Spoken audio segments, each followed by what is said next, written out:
So ఈ patient just ఇప్పుడే చూసాను. తను ప్రీవియస్గా కన్సీవ్ అయ్యి ఎక్టోపిక్ ప్రెగ్నెన్సీ వచ్చింది. ఎక్టోపిక్ ప్రెగ్నెన్సీ రప్చర్ కావడం వలన తనకి లెఫ్ట్ సైడ్ ట్యూబ్ అనేది రిమూవ్ చేశారు.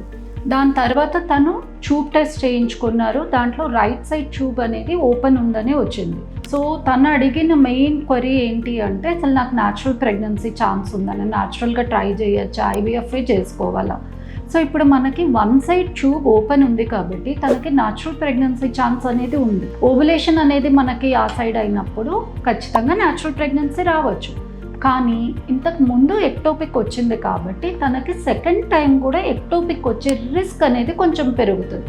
కాబట్టి ఫ్యూచర్లో మనకి ప్రెగ్నెన్సీ వచ్చిన వెంటనే అట్లీస్ట్ 1 to 2 వీక్స్లోనే మనము ప్రెగ్నెన్సీ శాక్ ఎక్కడ ఫామ్ అవుతుంది అది చూడడానికి ఒక ఎర్లీ ప్రెగ్నెన్సీ స్కాన్ అనేది చేస్తే సేఫ్ అన్నమాట.